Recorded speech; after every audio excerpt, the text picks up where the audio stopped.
All right, Sharif El-Mekki, what's the word? Hey man, it's good to see you, Greg. You as well. Thanks for taking Yeah, time, sir.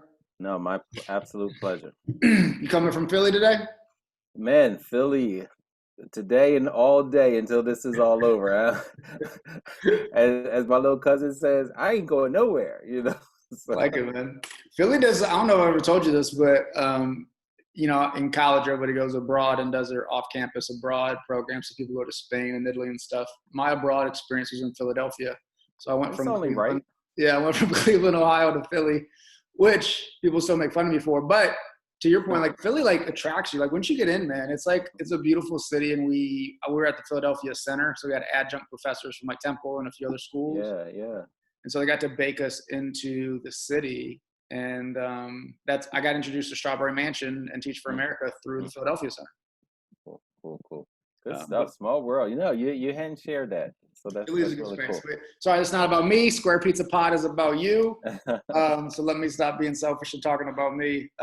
Excited to have you, man. I think we sent you some of the stuff, but um, so funny story. As we try to start the podcast off on some funny notes, I reached out to a mutual contact that we have, and I was like, "Give me some dirt or something about Sharif that I can start the Uh, conversation with." And he said, I got to read it because I'm going to mess it up. But he said okay. two things. First, he said, LOL, all my stories are not podcast suitable, but good luck. So that's what he said. So he wouldn't even break. So whoever you got, he's got like the code of silence, which is great. But then he came back and he said, and this is a better one, but he said, in all seriousness, Sharif is a perfect combination of humility and relentlessness. There's nothing he won't do for the betterment of Black and brown children to get a better education. Maybe we be successful at that Right. lofty praise, right? So how do So you balance those two line items of not being able to provide any dirt or interesting facts, and then being that great compliment you got? yeah, yeah. Well, you know what? I think, one, I appreciate the humility part as well as the determination. In some spaces it's called stubbornness. And it's just interesting depending on people's perspectives. Like I've been called arrogant before, Hmm. and which I that's not how, that's not most of the feedback that I get. Right. But I can understand, like, when you have a determination and you feel like, like, I am going to be relentless about this issue. I can see how some people, like a supervisor, may look at that as arrogant. I had a principal supervisor, early in my principalship, like, hey, just say like, hey, you're arrogant. And Hmm. I was like, I don't think I'm operating in that space, Yep. but I know for sure what I'm saying about the children at this in this community and what you're saying doesn't mesh. Right. So I'd rather be viewed as arrogant and work on behalf of children Right. than be looked at something different, particularly when I know that the angle that they're coming from is not centered on pro-blackness, I think that's the thing. Yeah, you can often tell the feedback that often doesn't align probably to you or anybody in the space is often coming from people that maybe doesn't understand the work you or anybody else is trying to do, or does not really get it in the first place. So that I think doesn't it comes care to, to the term, right? right? Yeah. Yeah, well, if a white man is calling me arrogant because I'm advocating for black children, what I hear is like he's calling me an uppity Negro, and I'm just like, well, I'll take that, Yeah. So I think maybe skipping from there, maybe from kind of becoming relentless to who you are, but then also like growing up. And so I also checked out kind of the spoken word 6 7 minute thing you had on the moth.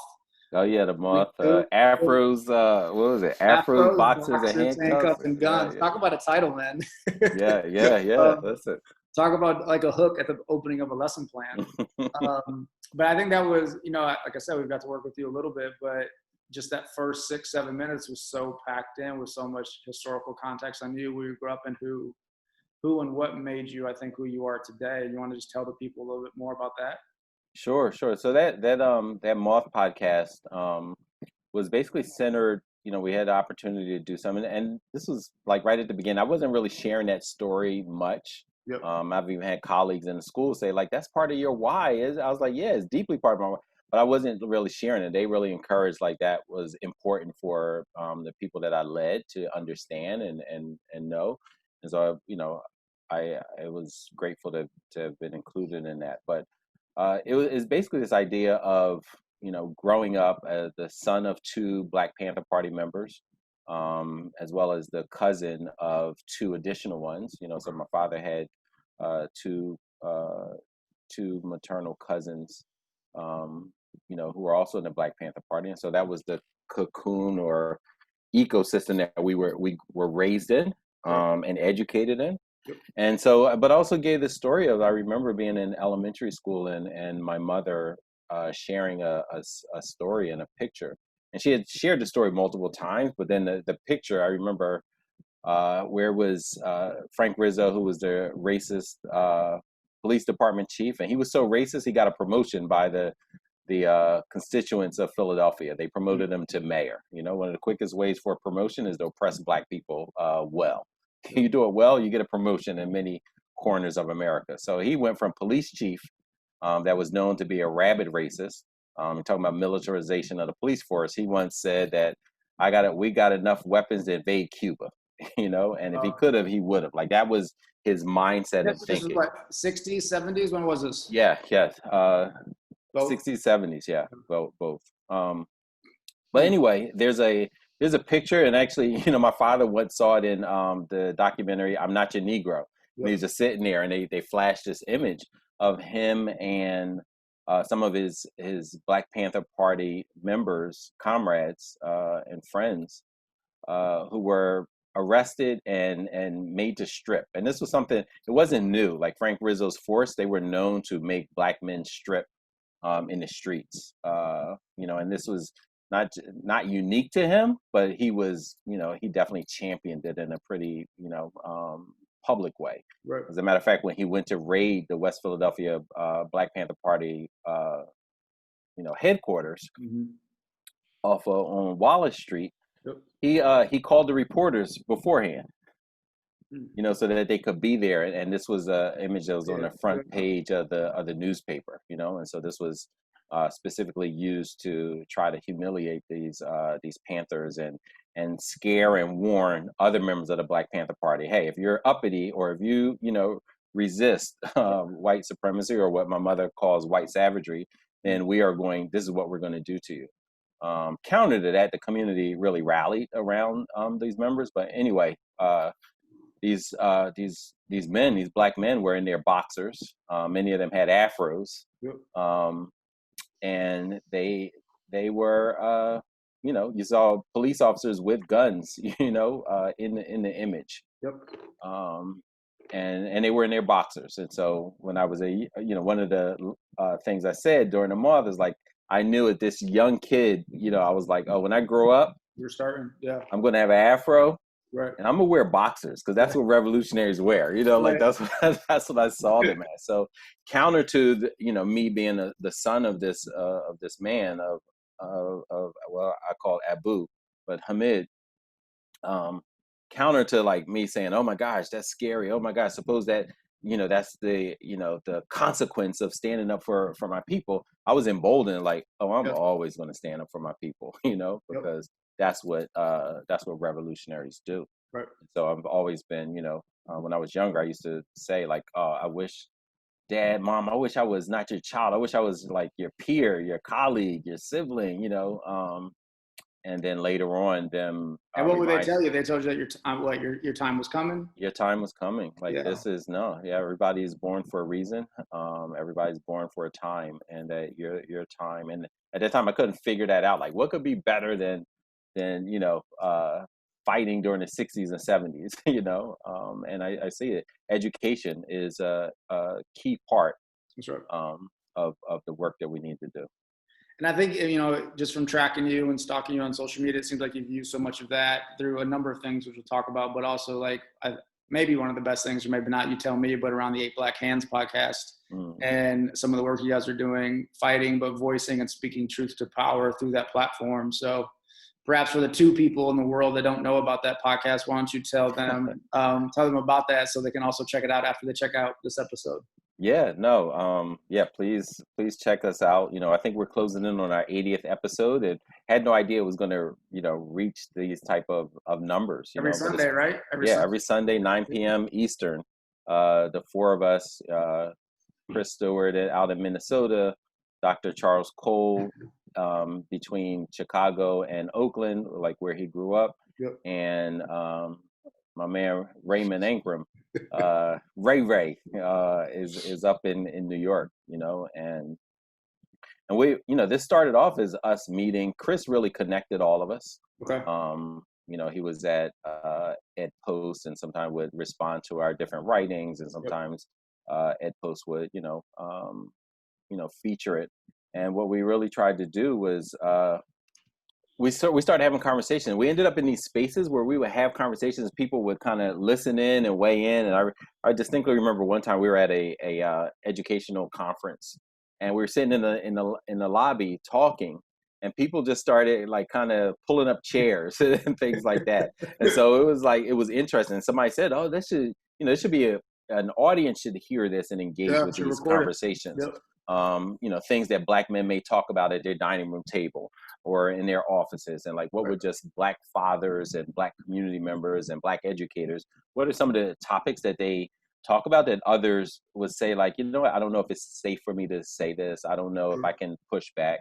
And then we also saw that there were a lot of people having conversations that were not in proximity to Black children and Black communities. Yep. And, like Brian Anderson says at the EJI, down in Montgomery. Equity Justice Institute? Yes, absolutely. Some of the things he's talks about is, the answers are with the people that are in proximity of the issues.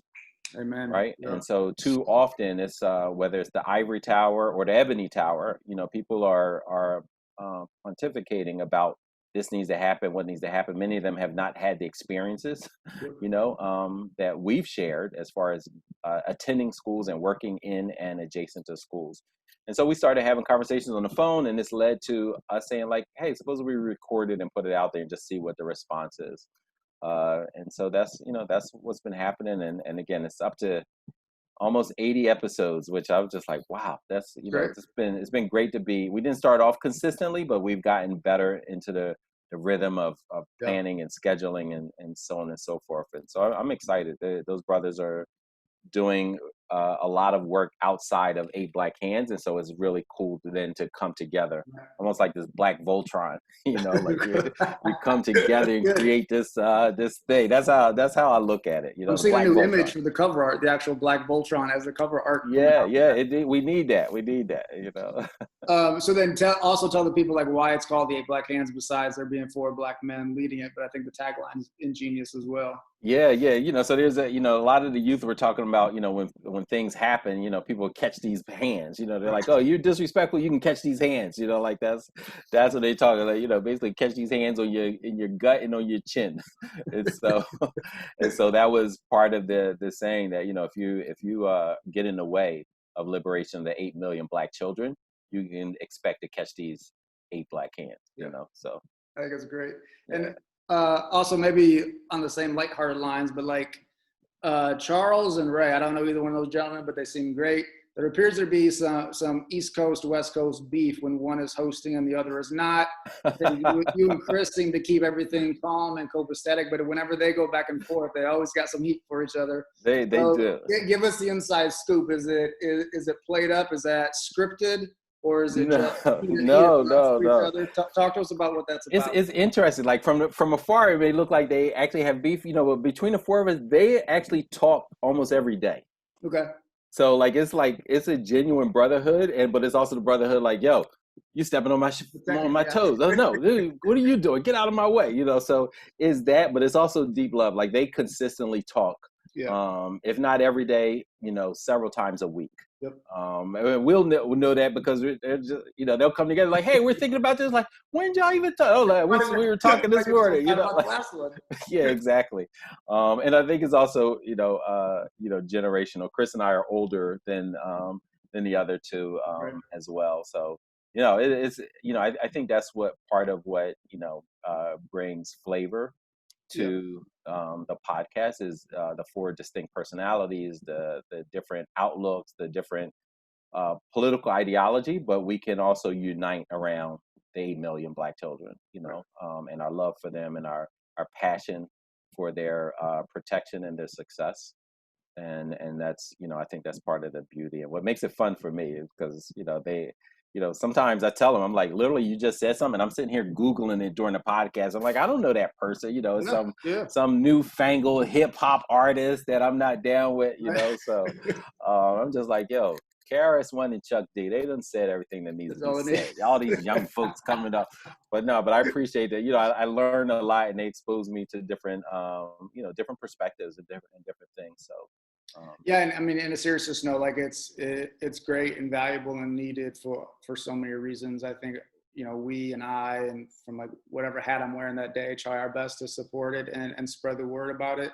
And I think it's so important of the perspectives you guys bring as Black males, but also even regionally, right? Like what's happening in California looks different than what's happening in Philly, or sometimes I think in the New York area where Ray's coming from. So that's yep, important. But absolutely. then also to your point around like kind of family engagement, family empowerment, talk to them, and being solely focused on the 8 million Black kids in the country that aren't getting access to a quality education, that staying proximate to where the pain is most felt, but lifting up. And we can have all this other talk, but if it's not affecting the 8 million kids that we're focused on, what are we doing here? And regardless of the system we can trust or we can't trust, like how do we serve the 8 million kids that haven't had equitable access to education? So I just think all those things are so important, and every topic and episode you guys have, I think, always addresses that. And so from one user and stakeholder, I think that's what's really valuable amongst all the other things from the podcast. Yeah, no, thank you. I think that's great feedback, and I think it means that we're staying true to our theme Yep. of that the 8 million, and like regardless of people talk about, everybody talks about like, oh, this is better and this is better. There's not a single city that in mass does right by Black kids, and a bunch of other kids, but specifically Black children. Is not a city alive, so they can talk about all the, well, this is a blue state and this is a red and all of that. What are the conditions of the Black children, and which one of you all who are talking about it send your kids to the worst schools? Yep. The schools that people are trapped in and are subjected to the policies that you're implementing. Your kids are protected from that. Sure. We want to make sure all kids are protected from it. Yeah, and I think unfortunately for a number of reasons, but we're coming at you from Charlotte today and other regions, but at least around this like virtual and distance piece, it became a lot of people in South Charlotte who are white and live in segregated kind of areas and go to all white schools, were all of a sudden, quote unquote, advocating for Black and brown kids to go back to school because all of a sudden it wasn't fair because their white kids had to stay home.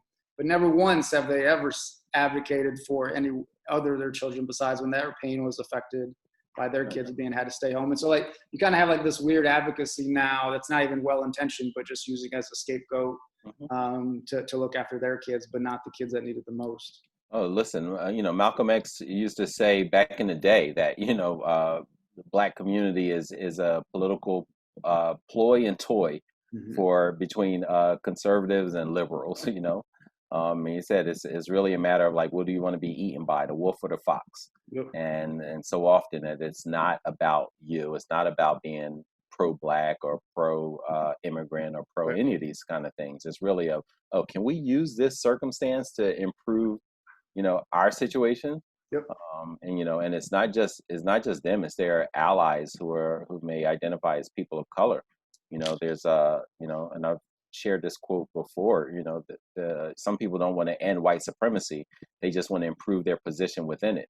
And that can include white people as well. Like they don't want to end it, but just like, how do I just improve my situation, my child's situation? To hell with everybody else, unless you can improve my child's position in this racist system.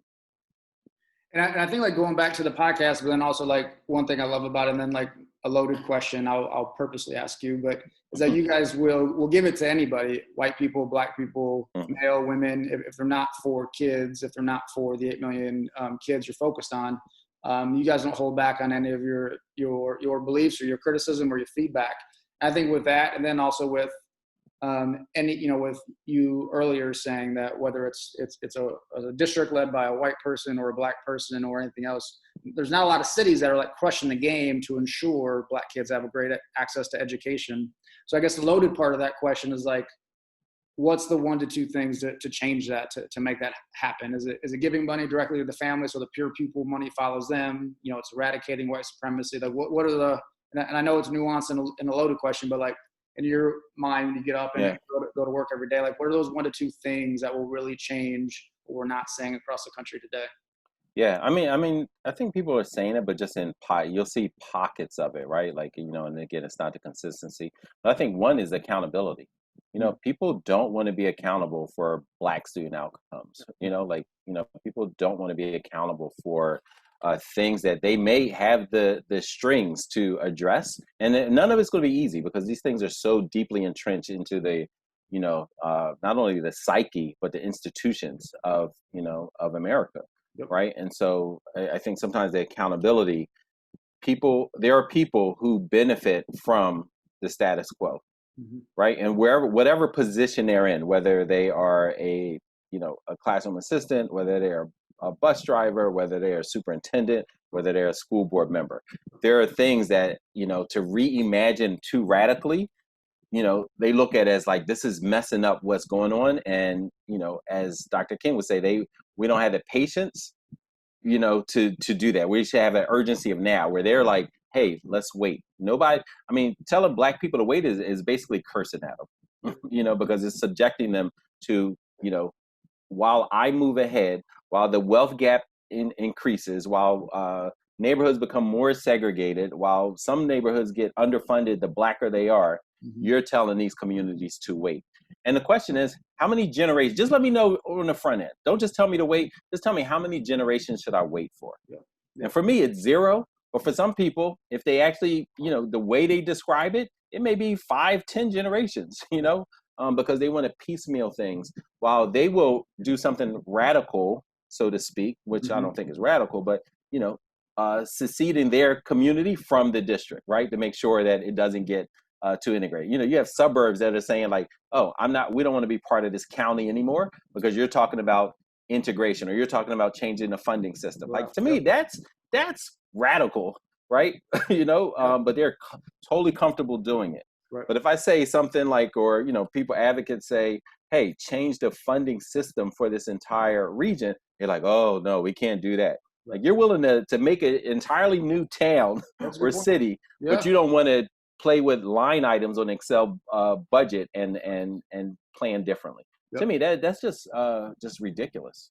Well, the accountability, I think that's great, and I certainly co-sign that. And I think too, it's almost maybe a philosophical question or just a very practical one. Is like, is it easier to fix the broken system that we all exist in for most people, for marginalized communities, or is it easier to create one, whether that's charter schools or vouchers or independent private schools that are run by scholarships or whatever else? Like, I think the theoretical conversation that happens sometimes around like siphoning money from charter schools, which you guys, or from district schools, right? Is it easier to fix a district school or a large district, or say we're tired of waiting? Like, we've given the public school system 80, 100, 120 years.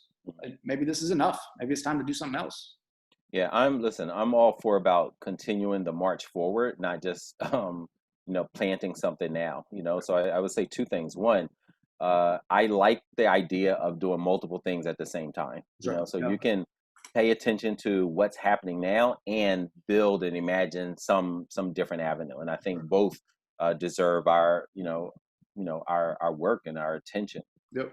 I think a lot of times people, when they talk about fixing something, they're pruning a tree when the roots are being ignored, right? And so we talk about the racism that's infected our institutions, particularly our schools that our children attend.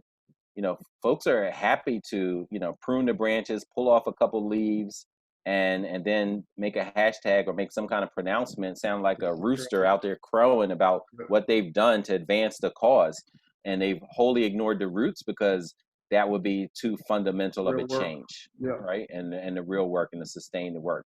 And so I think, while that tree is standing, and hopefully we get more people addressing the roots of the issue and asking those whys, the 7 whys, so you get to the core, the core problem, which is often around adults. Many people want to talk about the kids, but the issue is always the adults. Right. And so, at the same time, let's plant a new tree that has a different vision and different soil and fertilizer that can be nurtured differently than one that was seeped in the manures of racism. Yeah, that's so on point. I think love the point around doing both at the same time, right? They don't need to be mutually exclusive. You don't need to stop one system in order to create another in any context. So I think that's often not lifted up. So I appreciate that. And the second thing too, just sharing a personal anecdote, like I had a close teacher and coach and mentor in middle school and high school. And, you know, when you're in middle school and high school, you're thinking like you're a teacher, you don't really know what that entails. You know, you just don't want to do anything else or be a principal or be anything else, but just a great dude. And I remember asking him one time in high school, like, why don't you ever be a principal or go like run a business or do something else? He goes, I just don't want to deal with adults. And I never understood what he was talking about. And then I started teaching and working in schools, and I called him like probably 7 years later. I was like, I know exactly what you're talking about. Like, it's not the kids, it's the adults that are getting in the way, whether like lack of accountability or fear of change or fear of doing something different. It's never the 30 kids inside of a classroom. It's always like the systems in which they are put in those classrooms that are run by adults that are not allowing or creating access to equity. Yeah, I read once, somebody, this author, I can't remember who it was, but he said, a whole lot of criticism is really an autobiography. Mm. And so while people are criticizing kids and talking about their families and oh, these families don't care about this and that, they're really revealing their mindsets. So no matter what their mouth says, how they say it and how they think is actually what's being revealed. And it's a deficit within themselves and their mindsets, right? And some of what they may see as resistance to whatever it is, education or school or whatever. It's really a resistance to your mindset. Yep. When I hear people talk about, oh, parents are like Black parents, Black families, Black communities have always deeply cared about education. Like we're the people that risk our lives and our limbs, to read, to learn how to read. We're the ones that was, reading by candlelight, memorizing Bible passages, and then trying to figure out what the word was. Yep. We're the ones that each one teach one, or each one teach 1,000. That's in our culture. That's in our legacy, and it has always been. We've been the communal group to say, hey, we're fighting for education, and this is universal design. Improving education for our children will improve it for everybody. We're the ones, as James Anderson caught, captured in the education of Black people in the South before and after Reconstruction into the early 1900s, talking about establishing public schools was from Black communities. Oh. The wealthy whites didn't want it, and the poor whites didn't want it. They thought it was a waste of time. Mm-hmm. Those Black communities that understood, like, no, education is tied to our liberation, and this is the work and that we have to do. We're going to build schools. We're going to donate our oxen to help clear fields, and we're going to establish schools under the oppressive and terroristic tactics that was going on in the South, where some would burn the schools down and then they would underfund them or not fund them. Yeah. Right. And so throughout all of this, the Black community has been pushing for education.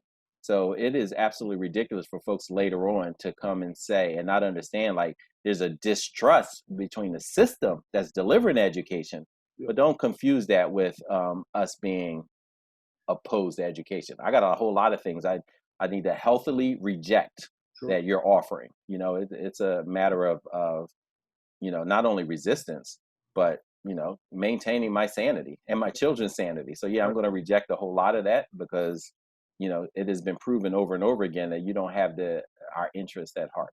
Yep. Yeah, I think to build on, and it's such good and important historical context, and then to use that, and also to use, kind of, I think your personal mandate of always focusing on social justice within education, because you can't have one without the other.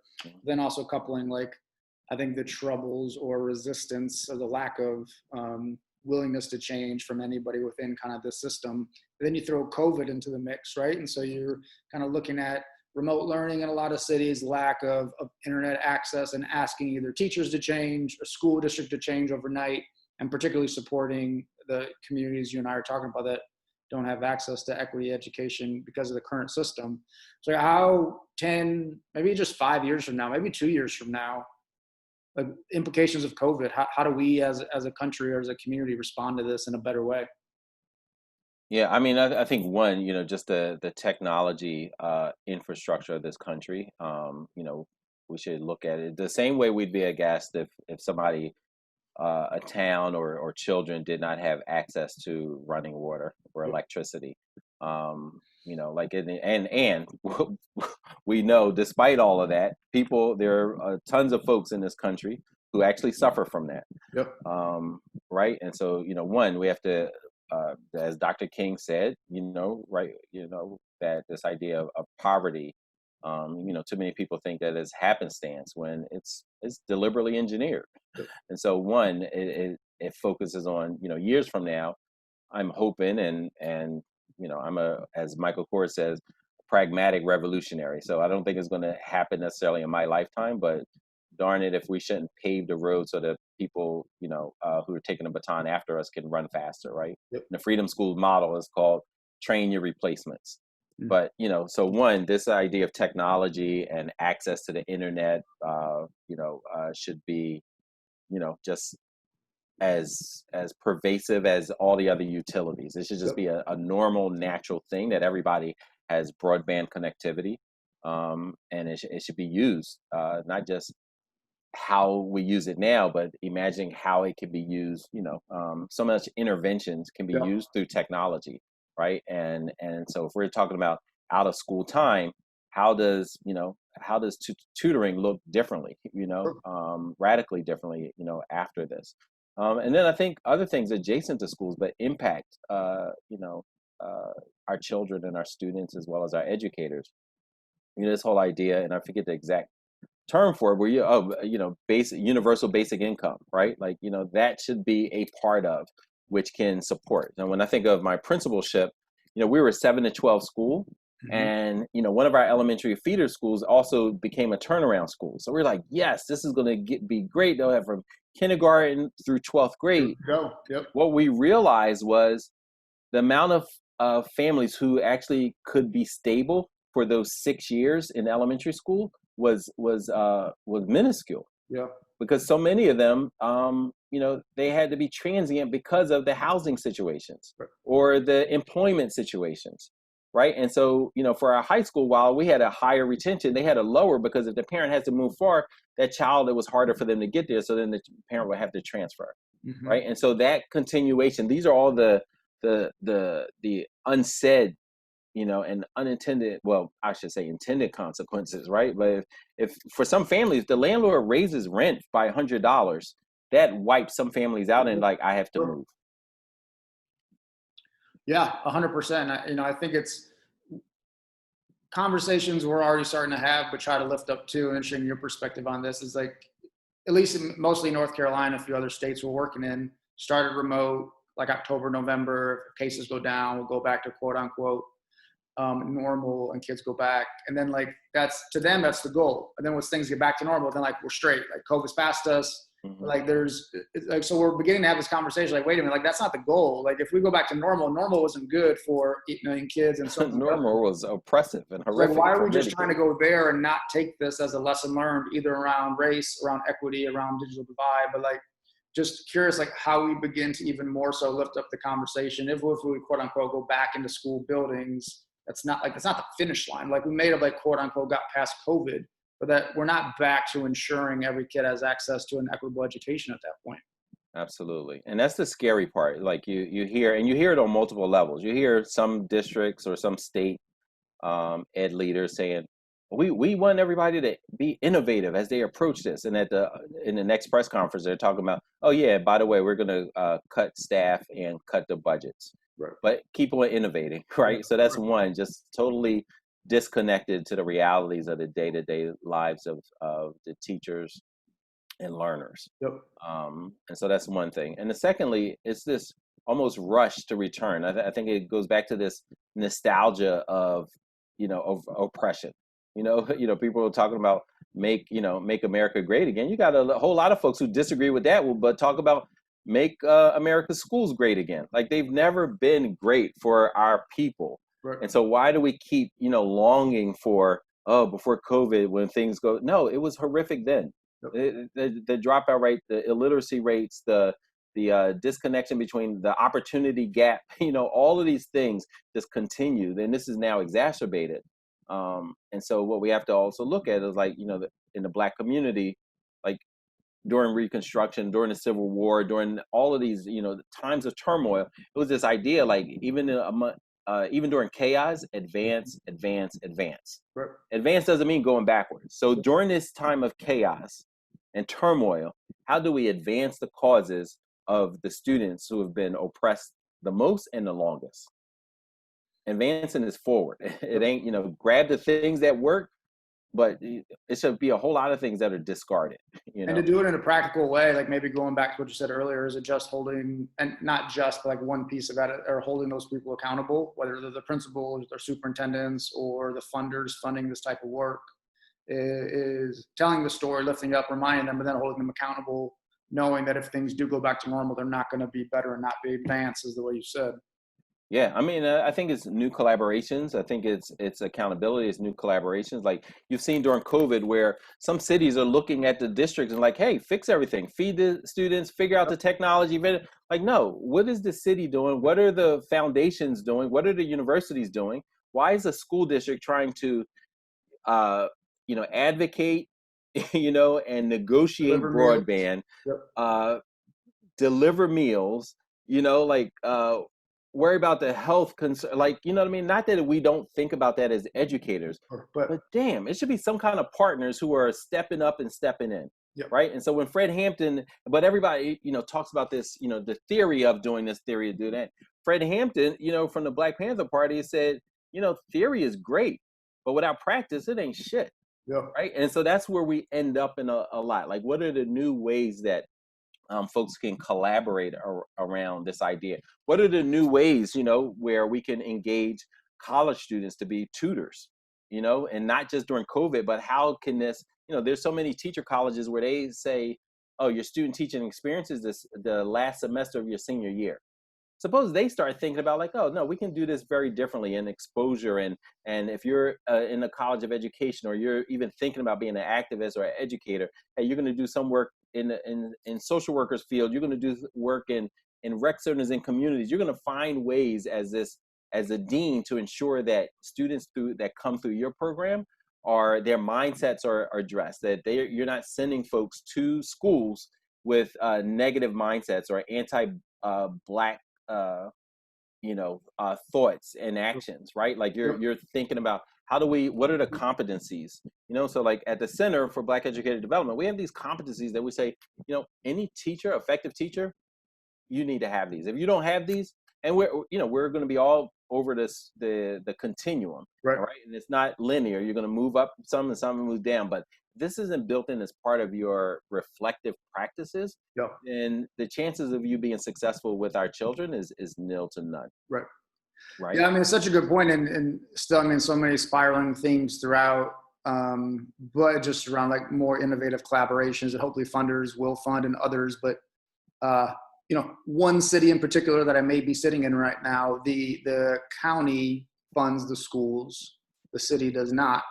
And so any question that like any city official gets, the mayor, anybody else, was like, and especially now during COVID, it's like, well, that's county. Like, yes, kids live in the city and they go to our schools, but that's county. So they can't touch it, can't fund it, can't mess with it. And, been in a particular city long enough where it's been male, female, white, Black, the lack of accountability or lack of willingness to collaborate or be innovative, it's just always county, not city. And it happens, I'd imagine, in most cities that are built like that across the country. Man, it happens across the spectrum. And that's part of just, I don't care what's written down, for as far as like, well, here's the legality of it. It's a human being, and it's the child of a human being, and you are dropping the ball. You're like literally, oh, that person can't breathe. Well, that's not my problem. That's somebody else's problem. Oh, that kid is drowning. Oh, that's really not my problem. That's and to watch, and this happens when you see dysfunction at the highest levels. You see it overall, over and over again. People pointing to others and gleefully running towards the blame game, toolkit.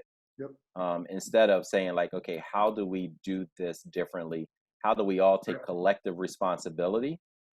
To address a situation that's plaguing all of us, because the problems of a uneducated citizenry or an oppressed segment of the community is not just going to touch the county. Right. It's going to touch the city too, dum dum, right? Like, and so like, get your mind right. Yeah. So yeah, we see this across the board. And I think perhaps one way you're doing that amongst all the other things you're doing was one through running Mastery, but now through the center and fighting for some of the things you're fighting for the Center for Black Educator Development. So tell the people what you want them to know about that.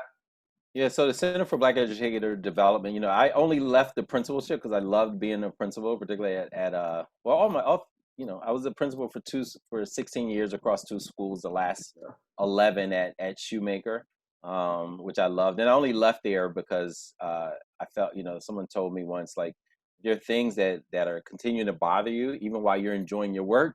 You might want to, figure out how to do that. And part of the educational ecosystem I thought I could help advance or and hopefully attract a team to help was around these 4 pillars that the Center for Black Educator Development stands for. So at the center we talk about agitating for policy that addresses educational justice issues. Yep. We talk about uplifting and centering pedagogy that the Black community has always used and successfully used. When you talk about like those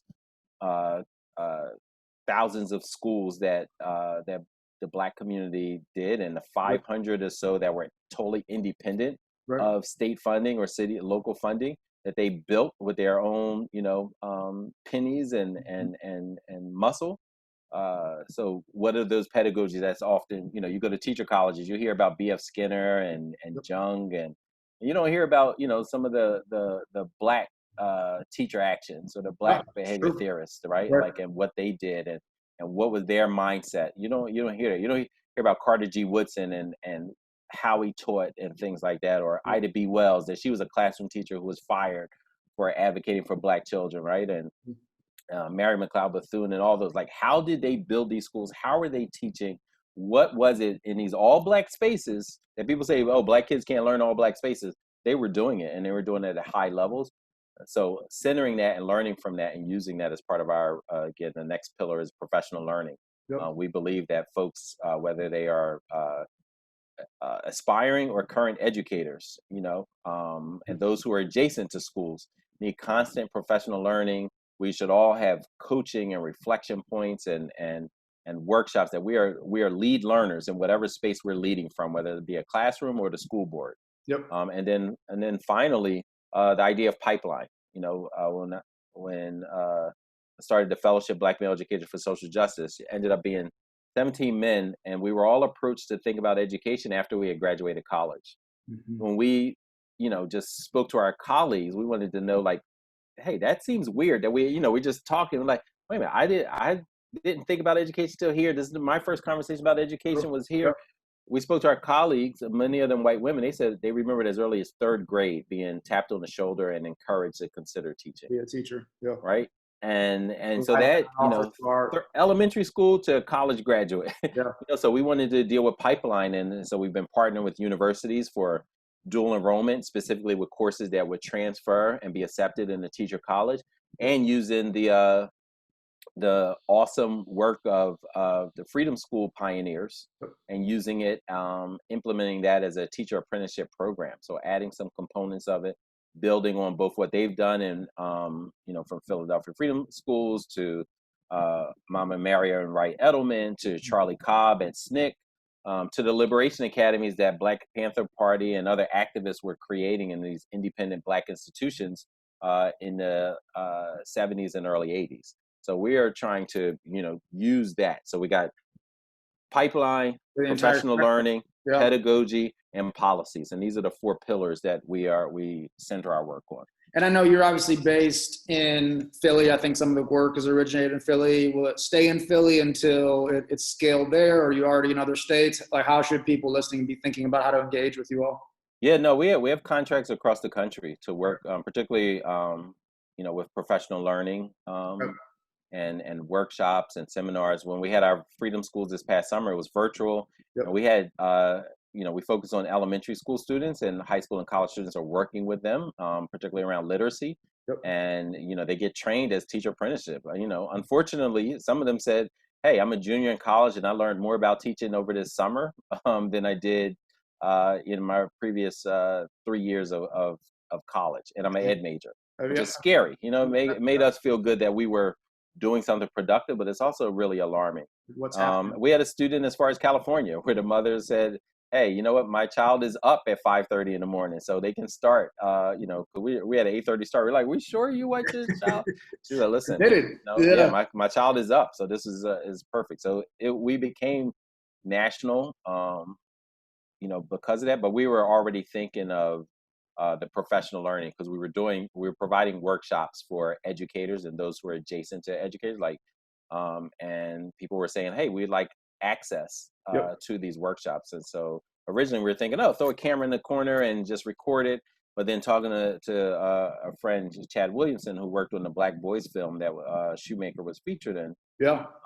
they were building a digital platform. And so like right now we have a contract with Minneapolis School District to train their educators, and we have some other conversations with folks. So we're in right now, I think 4 or 5 cities That's great. or towns, working on because we believe it's mindset, skill, and will that has to be looked at and addressed and nurtured and interrogated in order for and grow from in order for us to get the accelerated student outcomes that we need.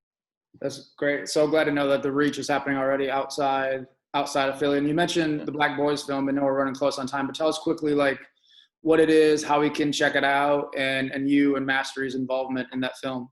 Yeah, so Sonia Lohman, who produced also Teach Us All, which was acquired by Ava DuVernay, had the notion of really, she was interrogating her own biases and what was she taught about Black boys and Black men, and through that kind of internal interrogation and dialogue, she came up with this concept of wanting to dive into that and look at the history of America's onslaught and oppression about Black boys and Black men in particular. And so she launched this film, and she partnered with Chad Williamson from Never Whispered Justice and his team. And so they created this Black Boys film, which is actually been featured on Peacock September 10th.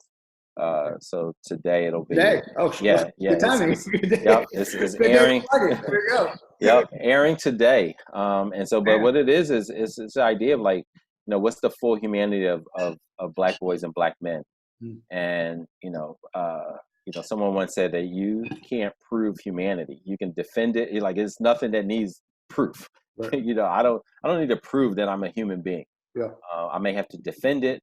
I may have to fight for it, and all those kind of things. And so this, I think, speaks to that. It's not a project to prove anything, but it is a project to center it and uplift it. And so Shoemaker has a small part in it, where the school that I was in, where they interviewed some of our teachers and staff and visit classrooms and have small roundtables, both with men and boys, or men and young men, I should say. And so, we're hoping it's just as part of the dialogue and conversations, forward and through it. That's great. That's cool. I mean, I know, somebody will listen to this at some point, hopefully maybe 1 or 2 people. I'll check it out tonight if I can, but then we can definitely put it in the show notes once this streams to make sure people can check it out then as well. Oh yeah, please do. Thank you. That's so cool, man. We could talk to you for so long, and appreciate your work. Going to get you out of here on a few maybe fun and rapid fire questions. Sure. Semi-rapid fire question number 1. What do you think is the most innovative thing happening right now in public education? Could be the center, could be something else. What inspires you in this work? Well, listen, a funder once told me that trying to get more Black teachers is not innovative. So I don't know if this center, and I was just like, wait a minute, Pennsylvania is 96% of the teachers are white, right? Like, and so if we're doing something differently, engaging high school students and having an apprenticeship and using freedom schools, I'm like, I don't see anything like that, going on across this. Wait, why did they say? I mean, I know you can't speculate. They just racist? Like, why? I don't. You know what? I think they have the wrong lens to look at the work. They don't look at at 96% of teachers being white as something Issue, important, challenge. Yeah. where I'm just like, wait a minute, what? Like Yeah. that seems radically crazy to me. Radical on the other side, You'd love to have been in right? that room when you responded to that thunder. Yeah, it's just unbelievable. But I think some of the other other things that I've heard is stuff like what Kaya Henderson and their team are doing at Reconstructing US, like Yeah. Good for them. hiring college students to tutor and supplement whatever it is that they're learning, but finding ways to engage the communities to learn in this space and do things, and I think also just this idea of leadership, elevating youth leadership in different ways, whether it's social media and podcasting and things like that, Yep. to give them the space to lead and inform pedagogical moves, that maybe they were, silenced before, Right. as as Professor Roy says, preferably unheard from. Mm. Yeah, I think the word, and they've happened pretty fast. Talk about responding fast and putting in organization, not just putting it together, but launching one in an intentional way with Kaya and the rest of the team.